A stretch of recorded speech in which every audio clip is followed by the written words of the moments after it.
Hello everyone, আসসালামু আলাইকুম। Welcome back to my channel. কী অবস্থা সবার? আশা করছি আল্লাহ পাক সবাইকে ভালো রেখেছেন। এই তো সকালের নাস্তা রেডি করে নিচ্ছি, আর এরপরেই হচ্ছে আপনাদের সাথে আজকে একটা জিনিস শেয়ার করব। খুব ছোট্ট একটা ভিডিও, আশা করছি আপনাদের ভালো লাগবে। আজকের নাস্তাটা আমার ছোটো যা তৈরি করেছে, পরাটাগুলো আমি বেলেছি, ও ছেঁকে ডিম পোচ করে সবার খাবারটা সবাইকে টেবিলে দিয়ে দিবে। আমার বোন একটা বাড়ি কিনেছিল, তো ওই বাড়িটার কিছু অংশ আছে হচ্ছে ছাদ, কিছু অংশ ছিল টিন, মানে একই সাথে হচ্ছে একটাই বাড়ি, কিন্তু ওই যে ওরকম আলাদা আলাদা করে করা। তো ওদের টিনের যে একটা মানে বাসা, তো ওইটা আপনাদের সাথে একটু শেয়ার করব। ওইটা যে কীরকম ছিল আর আমার দুলাভাই যে কীরকম করে মানে একবারে ট্রান্সফার করে ফেলেছে, ওইটা আপনাদের সাথে শেয়ার করব। মানে আমার কাছে এত বেশি ভালো লেগেছে যে আমি কি করেছি, মানে ওদের যেই মানে ওরা যেটাতে থাকে ওইটা না ক্যাপচার করে এইটা হচ্ছে ক্যাপচার করেছি।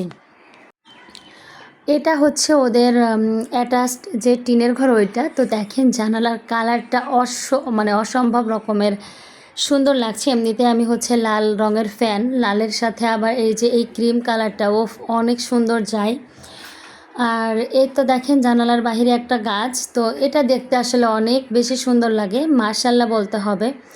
আসলে এটা দেখানোর কারণটা কি জানেন? এই বাড়িটা এত পুরাতন ভাইরে ভাই, এই পুরাতন বাড়িটাকে আমার দুলাভাই কিনে এটাকে এমনভাবে তৈরি করেছে যে কোনো কারোর আসলে বোঝার ক্ষমতা নাই যে এটা পুরাতন নাকি নতুন। আর এই যে এদিকে দেখেন রুমের মধ্যে একটা ডাইনিং টেবিল। আমি যখন শ্যুট নিচ্ছিলাম তার আগে কিন্তু মানে টোটালি কোনো কিছু গোছানো না, এলোমেলো একবারে বরালো অবস্থাতে সব। এটা আমার মেজপুর বাসা। কালকে রাতে হচ্ছে আমি বাসাতে এসেছিলাম, আসার পরে সকালে আবার খাওয়া দাওয়া করে আমরা সবাই বের হয়ে যাব। তো বুঝতেই পারছেন যে কয় বোন এক জায়গা হলে কি একটা অবস্থা হয়, বোনের মেয়েরা প্লাস আমার মেয়েরা। আর দেখেন কি একটা অবস্থায় আছে, তারপরও আপনাদের সাথে একটু শেয়ার করছি। মানে এত পুরাতন একটা বাসা, তারপর এটাকে যে এত সুন্দর করে মেরামত করেছে, এটাই হচ্ছে মানে দেখলে ভালো লাগে। তো এই দিকটা কিন্তু সবসময় ঢাকাই থাকে। এখন যেহেতু আমরা বের হচ্ছি, যার জন্য দরজা বন্ধ বলে দেখা যাচ্ছে, আদারওয়াইজ দরজা খোলা থাকলে না ওগুলো কিন্তু মিশে থাকে, আসলে বোঝা যায় না। এদিকে দেখেন আমার ভাগ্নিদের পড়ার টেবিলটা ওরা কত সুন্দর করে গুছিয়েছে। আর এদিকটাতে হচ্ছে বেড দেয়া। তো দেখেন আমরা চাইলেও সাদাটা ব্যবহার করতে পারি না, আর মেজো অপর বেডশিট একেবারে সাদা, আমার মেয়ে আবার মুতো করে রাখছে। তো যাই হোক, ওর মেয়েরা বড় হয়ে গেছে, এখন তো ওর শান্তিতে শান্তি, সাদাই সাদা সব, মানে কালোর আর কোনো অবকাশ নেই। উপরের সিলিংটা দেখেন আর দেয়ালের ডিজাইনগুলো সবই আমার দুলাভাই কিন্তু নিজের হাতে করেছে।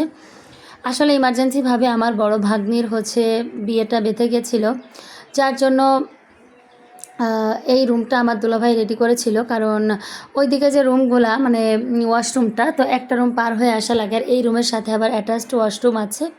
তো বুঝতেই পারছেন নতুন মেয়ে জামাই একটা আলাদা রুম তাদের জন্য দিতেই হবে। আর এই রুমটা এত বেশি ঠান্ডা ভাইরে ভাই, ওদের যে দালান ঘর ওইখানে তো আপনি টিকতেই পারবেন না গরমে। তবে এই টিনের ঘরটা এত বেশি ঠান্ডা, মনে হয় এখানে এসি। রাতের বেলায় তো আপনার একবারে মানে মানে শীত লেগে যায়, কাঁথা ইউজ করতে হয়, এরকম একটা অবস্থা। তো যাই হোক, আর এই বাড়িটা ছিল একটু গ্রামের দিকে, গ্রামের পরিবেশ সম্পর্কে তো আসলে বলার কিছু নেই। তো আমার আজকের ভিডিওটা এই পর্যন্তই। সত্যি কথা বলতে কোনো কন্টেন্ট রেডি করতে পারছি না, এটা রেডি ছিল তাই আপলোড করলাম। সবাই ভালো থাকবেন, সুস্থ থাকবেন, আল্লাহ হাফেজ, আসসালামু আলাইকুম।